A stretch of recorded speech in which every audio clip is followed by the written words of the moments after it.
సాయిరామ్. సమర్థ సద్గురు సాయినాథ్ మహారాజుకి జై. సాయి భక్తులందరికీ నమస్కారం అండి. మన బాబా గారి దయ వల్ల మనందరం బాగుండాలి, సంతోషంగా ఉండాలి అని చెప్పి మనస్ఫూర్తిగా కోరుకుంటూ ఈరోజు వీడియో స్టార్ట్ చేస్తున్నానండి. ఇక ఈరోజు వీడియోలో మనం చూడబోయేది ఏంటి అంటే, తల్లి నువ్వు ఈ సందేశం వినే వరకు నేను నీ గుమ్మం వదిలి వెళ్ళను. నీ కోసం వేచి ఉన్నాను. నువ్వు నన్ను నిరాకరించిన, నిర్లక్ష్యం చేసి నా మనసుని నొప్పించకు, నన్ను అవమానించుకు బిడ్డ.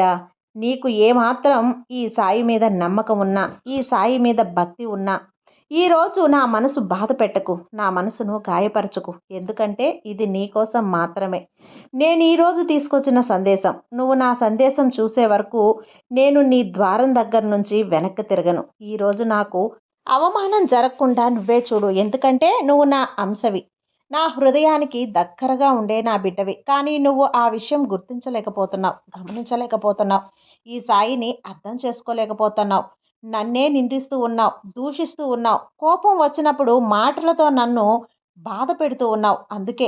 అందుకే ఈరోజు నీతో మాట్లాడాలి అని పనిగట్టుకొని మరీ వచ్చాను. ఈరోజు 6 100 6 సరే, ఏదైపోయినా నేను ఖచ్చితంగా నీతో మాట్లాడే వెళ్తాను బిడ్డ. అంతవరకు కూడా నీ గుమ్మం వదిలిపెట్టి నేను వెళ్ళను. నువ్వు ఎంతసేపుకి వస్తావో, ఎంతసేపుకి నువ్వు ఖాళీ చేసుకొని వస్తావో, నీ సమయాన్ని కుదుర్చుకొని వస్తావో అంతవరకు నేను ఎదురు చూస్తూనే ఉంటానమ్మా అని చెప్పి బాబాగారు మన కోసం ఒక మంచి సందేశాన్ని తీసుకొచ్చేసారండి. ఆ సందేశం ఏంటి, ఆ సందేశం రూపంలో బాబాగారు మనతో ఏం చెప్పబోతున్నారో వినే ముందుగా మన ఛానల్ని కనుక కొత్తగా ఎవరైనా చూస్తూ ఉన్నట్లయితే ప్లీజ్ సబ్స్క్రైబ్ చేసుకోండి ఫ్రెండ్స్. వీడియో నచ్చితే కనుక లైక్ చేయండి, షేర్ చేయండి, కామెంట్ చేయండి, కొంచెం సపోర్ట్ చేయండి. ఇక వీడియోలోకి వెళ్ళబోయే ముందుగా ఒక్కసారి మనకు తెలిసిన గురువుగారండి, షిరిడి సాయిబాబా ఆశీస్సులతో జ్యోతిష్యం చెప్తున్నారు గురూజీ సుబ్రహ్మణ్యం రాజు గారు, నెంబర్ 1 వశీకరణ స్పెషలిస్ట్. వీరి మొబైల్ నెంబర్ 9908224144. ఎలాంటి ప్రాబ్లం ఉన్నా సరే కేవలం ఫోన్ ద్వారా పూజలు చేసి పరిష్కరించేస్తారు. నేరుగా వెళ్లాల్సిన పని లేదు, పర్సనల్గా మీట్ అవ్వాల్సిన అవసరం కూడా లేదు. ఉన్న చోటనే కదలకుండా, మూడో కంటికి తెలియకుండా మీ మొండి సమస్యలను సైతం మీరు పరిష్కరించుకోవచ్చు. ప్రేమ, పెళ్లి, ఉద్యోగం, రాజకీయం, విదేశీ ప్రయాణం, ధనం నిలకడగా లేకపోవటం, భార్యాభర్తల మధ్య గొడవలు, ఆస్తి తగాదాలు, అప్పుల బాధలు, స్త్రీలు పురుషులు ఎటువంటి గుప్త సమస్యలున్నా సరే నెంబర్ 1 వశీకరణ స్పెషలిస్ట్. మీ మీద, మీ ఇంటి మీద చెడు ప్రయోగం జరిగినా, చేసి ఉన్నా కూడా, నరదృష్టి, నరగోష్ట, సంతాన సమస్యలు, భార్యాభర్తల మధ్య, లవర్స్ మధ్య అనుమానాలున్నా, అపార్థాలున్నా, థర్డ్ పర్సన్ ఉన్నా సరే, అత్తాకోడళ్ళ మధ్య సఖ్యత లేకపోయినా ప్రతి ఒక్క ప్రాబ్లంకి చక్కటి సొల్యూషన్ ఇస్తున్నారండి. మీ వివరాలన్నీ కూడా సేఫ్ అండ్ సెక్యూర్గా ఉంచుతారు. మీకే కాదు, దేశ విదేశాల్లో ఉన్నవారు ఎలాంటి ప్రాబ్లమ్స్నైనా సరే పరిష్కరించుకుంటున్నారు. ఎంతోమంది విదేశాల్లో ఉన్నటువంటి వారు, దిక్కుతోచని పరిస్థితుల్లో, అయోమయ స్థితిలో ఉన్నవారు ఇప్పుడు గురువుగారికి కాల్ చేసి వాళ్ళ ప్రాబ్లమ్స్ని సాల్వ్ చేసుకొని ఈరోజు హ్యాపీగా లైఫ్ లీడ్ చేస్తూ చాలా సంతోషంగా ఉన్నారు. కాబట్టే స్క్రీన్ మీద ఉన్నటువంటి నెంబర్కి ఒక్కసారి కాల్ చేయండి. మీ ప్రాబ్లంని గురువుగారితో పంచుకోండి. ఖచ్చితంగా గురువుగారు మీ ప్రాబ్లంకి సొల్యూషన్ చూపిస్తారు. వీడియోలోకి వచ్చేస్తే, బిడ్డ ఏది ఏమైనా ఈరోజు నీతో మాట్లాడే వెళ్తాను. అంతవరకు నీ గుమ్మం వదలను. నువ్వు ఎంతసేపటికి వస్తావో, ఎంతసేపటికి నువ్వు ఖాళీ చేసుకొని వస్తావో రా. నీ సమయాన్ని కుదుర్చుకొని మరీ రా. నీ సాయిని నేను ఇలా ఎదురు చూసేలా చేయటం నీకు భావ్యమా? నీ మనసుకు న్యాయంగా ఉందా? న్యాయంగా ఉంటే నువ్వు అనుకున్నట్టే కాసేపు ఉండు బిడ్డ. లేదు, నా తండ్రిని నేను బాధ పెట్టకూడదు అనుకుంటే ఇప్పుడే ఈ క్షణమే విను. లేకపోతే తర్వాత బాధపడతావు. ఆ తర్వాత నువ్వు ఎంత పిలిచినా కూడా ఈ బాబాని నీ కంటికి కనపడను.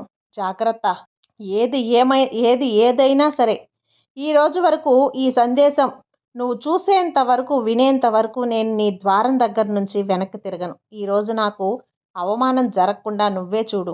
ఎందుకంటే నువ్వు నా అంశవి, నా శక్తి నీలో ఉంది, నా హృదయానికి దగ్గరగా ఉండేటువంటి బిడ్డవి నువ్వు. మీ సాయిని నేను నీతో మాట్లాడించుకుంటున్నాను. మాట్లాడాలనే వచ్చానమ్మా. ఈ క్షణంలో నీ దగ్గరే కూర్చొని ఉన్నా కూడా, నీ పక్కనే కూర్చొని ఉన్నాను. నీ మనసులోకి సంకల్పాలు, వికల్పాలు, బాధలు, కష్టాలు, కన్నీళ్ళు అన్నీ కూడా నేను చూస్తూ ఉన్నా. కానీ నువ్వు అనుకుంటున్నావు, నేను ఒంటరిగా ఉన్నాను అని. నీకు అనిపిస్తోంది కదా! నీకు తెలియని నిజమేంటో తెలుసా బిడ్డా? నేను నీ హృదయం లోతుగా సమావేశమై ఉన్నాను. నీ ప్రతి కన్నీటి బొట్టు, నీ ప్రతి గుండె చప్పుడు, ప్రతి మౌనంగా ఉండే పిలుపు నాకు అందుతూనే ఉన్నాయి. ప్రపంచం నీ హృదయాన్ని పగలగొట్టింది కానీ, నేను ఎప్పటికీ కూడా పగలగొట్టను. నువ్వు ఎక్కడెక్కడ విరిగిపోయావో అక్కడక్కడ మళ్ళీ పూలు వికసించేలా నేను చేస్తాను బిడ్డా. నువ్వు ఎవ్వరిని నువ్వు అని భావించావో వారు నిన్ను మోసం చేశారు. కానీ నిన్ను నా సొంతం చేసుకొని నీ దగ్గరకొచ్చాను. గుర్తుందా? నువ్వు బయట ఉన్నప్పుడు నీ చల్ల గాలిలోనూ, ఆ ప్రేమ గాలిలోనూ కలిసిపోయే ఆ క్షణాలు, అక్కడ నిన్ను చూసి ఎంత కన్నీళ్లు పెట్టుకున్నాను బిడ్డా. నువ్వు నా ఓ బిడ్డవి, నా భక్తునివి, నా ప్రేమ నీలో ఉంది. నా ప్రేమలో భాగస్వామి అయ్యావు నువ్వు. నీ జీవితం ఇప్పుడు అంధకారంతో నిండి ఉంది. కానీ నేను నిన్ను కాంతి ద్వారం వరకు తీసుకెళ్తానమ్మా. వస్తావా? నువ్వు కేవలం ఒక అడుగు ముందుకు వెయ్యి. నేను నీతో ప్రతి మార్గంలో నడుస్తాను. నువ్వు నిన్ను అవమానిస్తున్న వారి కర్మల లెక్క నేను రాస్తాను. నీ విశ్వాసాన్ని ఎప్పటికీ విరగకుండా కాపాడుతాను. ఎందుకంటే నేను నీ అంధకారం. నేను నీ సహాయం, నీ ఉనికి. ఈరోజు ఇవన్నీ కూడా నీతో చెప్పడానికే వచ్చాను. నీ అంధకారాన్ని తొలగించేసి నీకు సహాయంగా ఉంటాను. నీ ఉనికికి నేను కారణమవుతాను బిడ్డ. ఈ విషయం చెప్పాలనే వచ్చాను. ఎవరి అనుమానం ముందు మౌనంగా ఉండకు. నీ హృదయంలోని దివ్య జ్యోతిని ప్రకాశించనివ్వు. నువ్వు అవమానం సహించడానికి పుట్టలేదు, గౌరవం ఇవ్వటానికి, పొందటానికి జన్మించావు. నిన్ను కింద పడేయాలని చూస్తున్న వాళ్ళు తమ కర్మల భారం కింద నలిగిపోతారు. నీకైన పని ఏమిటో తెలుసా? నీ హృదయంలో నా ప్రేమ జ్యోతిని వెలగనివ్వు. అది అలా మండుతూనే ఉంచు. నేను నీ దీపపు జ్వాలను ఎప్పటికీ ఎన్నటికీ ఆరిపోనివ్వను. ఆరిపోనేదే కాదు, నీ పేరును నా మాల ప్రతి పూసలోనూ చేర్చాను బిడ్డ. ప్రతి పువ్వులోనూ చేర్చుకున్నాను, నా మెడలో వేసుకున్నాను. నీ పేరుని ఒక మాలగా చేసి నా మెడలో నేను వేసుకున్నాను. ఇంతకన్నా సాక్ష్యం ఏమిటి? ఇంకేం కావాలి? సాయి నీతో ఉన్నాడు అనటానికి నీ దుఃఖం ఇప్పుడు నా దగ్గర దుఃఖమైంది. ఈ క్షణంలో కొందరు అవమానం కోసం కుట్రలు పన్నుతూ ఉన్నారు. కానీ నేను నీ సాయిని. వారి కర్మలను క్షణంలో తిప్పేస్తాను. నీకు వ్యతిరేకంగా మాట్లాడేవారు రేపు నీ పేరు చెప్పి నమస్కరిస్తారు. నీ మనసుని శాంతంగా ఉంచు. ప్రపంచం నిన్ను తిరస్కరించినప్పుడు నేను నీ చెయ్యి పట్టుకుని నిలబడతాను. భయపడకు. నేను నీతో ఉన్నంత వరకు ఎవ్వరూ నిన్ను తాకలేరు. నీ విశ్వమే నా శక్తి. నువ్వు నా నామం జపిస్తే నేను నీ బాధను తిరిగిస్తాను. నా చరణాలతో నీ దుఃఖాలను తుడిచేస్తాను. ఇప్పుడు నీ హృదయ ద్వారం తెరువు బిడ్డ. నేను లోపలికి రావాలనుకుంటున్నాను. తెరుస్తావా మరి? నీ దుఃఖాల భారం, కన్నీటి గోడలతో నన్ను ఆపేస్తున్నావు. కానీ నేను సాయిని. రాతి హృదయాన్ని కూడా ప్రేమతో కరిగించే శక్తి నాలో ఉంది. నా ప్రేమను అనుభవించు. నేను నీ చుట్టూ ఉన్నాను. నీ శ్వాసలో ఉన్నాను. నీ ప్రతి కన్నీటి బొట్టును నా కంఠంలో ఆలింగనం చేసుకున్నాను. నీకు అవమానం జరగబోతున్నట్లు అనిపిస్తుంది. కానీ నేను చెప్తున్నాను, నువ్వు నా నామం పలుకుతున్నంత కాలం నీ అవమానం జరగదు. నీ జీవితం ప్రతి మలుపులో నేను నిలబడతాను. ప్రజలు నీ నుంచి ముఖం తిప్పినప్పుడు నేను నిన్ను ఆలింగనం చేసుకుని వస్తాను. వారు నిన్ను ఎగతాళి చేసినప్పుడు నేను నీకు గర్వం అనుభూతి కలిగిస్తాను. వారు నిన్న కింద పడేయాలి అని చూసినప్పుడు నేను నిన్ను ఎత్తి ఆకాశం వైపు తీసుకెళ్తాను. నువ్వు నాకు కేవలం భక్తునివి కాదు, నా అంశవే. నీ రూపం నా మనసులో ఉంది. ప్రేమ అన్నీ కూడా నాలో నివసిస్తున్నాయి. నన్ను గుర్తుంచుకో. నేను ప్రతి సమయంలో, కష్ట సమయంలో నీతో ఉంటాను. ఈ రాత్రి నేను నీ పక్కనే నిలబడి ఉన్నాను. నువ్వు నిద్రిస్తూ ఉన్నావు, కానీ నేను మేల్కొని ఉన్నాను. నీ దుఃఖాల లెక్కలు రాస్తూ ఉన్నాను. నీ రేపటి రోజును అందంగా తీర్చిదిద్దడానికి నీ శత్రువులు నీకు వ్యతిరేకంగా మాట్లాడుతున్నారు చూడు. కానీ వారి ప్రభావం, పథకం నీ వరకు చేరనివ్వనమ్మా. నీ పేరుని నా హృదయ మందిరంలో రాసుకున్నాను బిడ్డ. నీ విశ్వాసంపై దృఢంగా ఉండు. ఎలాంటి అవమానం ముందు నువ్వు కూడా బలహీనపడకు. నువ్వు ఈ సాయి భక్తునివి. నీ తల వంగకుండా చేస్తాను. కొన్నిసార్లు నీ ప్రేమ నిన్ను నాశనం చేసినట్లు అనిపిస్తుంది, కానీ సత్యమేంటో తెలుసా? ఆ ప్రేమే నిన్ను నా వరకు తీసుకొచ్చింది. నీ కన్నీళ్ళు నా పూజా రూపమయ్యాయి. నీ బాధ ఇప్పుడు నీ తపస్సయింది. నువ్వు నాలో నివసిస్తూ ఉన్నావమ్మా. నేను నీలో నివసిస్తున్నాను. మనమిద్దరం వేరు వేరు కాదు బిడ్డా. నీ ప్రతి కన్నీటిని నా చరణాల దగ్గర పువ్వులుగా రాలిపోతూ ఉన్నాయి. కాబట్టి ఎప్పుడూ కూడా ఏడవకు. నేను ప్రతి మాట వింటున్నాను కదా! ఇప్ ఇప్పుడు నీ హృదయాన్ని బలపరచు. నిన్ను అవమానంతో కాదు ప్రేమతో గుర్తిస్తారు. ప్రపంచం నిన్ను విరుచుకుపోవాలని ప్రయత్నిస్తుంది. కానీ నేను నిన్ను మళ్ళీ జోడిస్తాను. నిన్ను అవమానిస్తున్న వారి సమయం వస్తుంది. నువ్వు నా నామం జపం చేస్తూ ఉండు.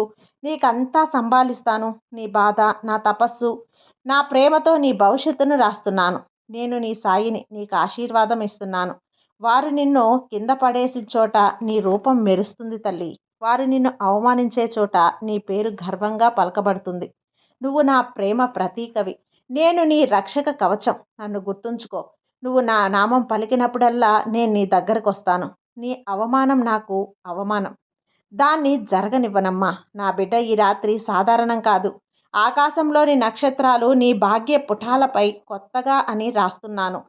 నేను నీ సాయిని. మీ చుట్టూ దివ్యశక్తి మండలం ఏర్పరిచాను. ఎవరైనా నీకు వ్యతిరేకంగా మాట్లాడినా దాని ప్రభావం నీ మీద పడదు. నువ్వు ఎదుర్కొంటున్న వేదన ఓటమి కాదు, నీ పునర్జన్మ ప్రారంభం. నీ హృదయం పదే పదే విరిగిందని నాకు తెలుసు. కానీ ప్రతిసారి విరిగినప్పుడు నేను నీ హృదయంలో మరింత లోతుగా సమావేశమైనట్లుగా తెలుసా? ఎందుకు అందరూ నిన్ను విడిచిపెట్టారని నువ్వు నీలో ఆలోచిస్తున్నావు. కానీ సత్యమేంటో తెలుసా అమ్మా? విడిచిపెట్టవలసిన వారు తమ భాగం పూర్తి చేసేశారు. వారు వెళ్ళిపోవటం నీ అంతం కాదు, నీ నిజ జీవితం ప్రారంభం. నువ్వు కోల్పోయింది నీ భాగ్యం కాదు, నీ పరీక్ష ఇప్పుడు. ఆ పరీక్ష ముగిసింది. నేను నీతో ఉన్నాను. నువ్వు ఒంటరివే కాదు. నీ కళ్ళలోకి కన్నీళ్ళు నా చరణాల అభిషేకం తల్లి. నేను ప్రతి కన్నీటిని ముత్యంగా మార్చి నీ జీవిత ఆహారంగా చేస్తాను. ఇది ఈ సాయి విధానం. నిజమైన భక్తుడికి బాధ ఇచ్చినప్పుడు, నిజమైన ప్రేమికుడికి బాధ ఇచ్చినవాడు తన కర్మల్లో చిక్కుకుంటాడు. నువ్వు చూస్తూ ఉన్నావు కదా! నీ బాధకు కారణమైన వారు ఇప్పుడు నా బాధ తరంగంలో మునిగిపోతారు. కానీ నువ్వు కరుణ చూడు. ఎందుకంటే సాయి నేర్పింది ప్రేమ మాత్రమే. ప్రతీరంకారం తీర్చుకోవటం కాదమ్మా. న్యాయం తిరిగి వస్తుంది. నీ ఆత్మ చాలా ఉన్నతం. నేను నీకు దూరంగా ఉన్నానని అనుకోకు. నేను నీ ఆలోచనలలో, నీ గుండె చప్పుళ్లలో, నీ కలల్లో ప్రతి అడుగులో ఉన్నాను. నువ్వు అలసిపోతే నీ దుఃఖాల భారం కూడా నేను మోస్తున్నాను. నేను తీసుకుంటున్నాను. నువ్వు ఏడ్చే కన్నీళ్లు తుడుస్తాను. నువ్వు ఎప్పటికీ మర్చిపోవు. నువ్వు నా అంశవి తల్లి. ఈ సాయి అంశవి. నువ్వు ఈ బాబాపై నమ్మకంతో ఉండమ్మా. నీకంతా మంచి జరుగుతుంది. నీ సాయి నీకు తోడుండగా నీకు భయం ఎందుకు చెప్పు? సర్వే జన సుఖినో భవంతు. జై సాయిరాం.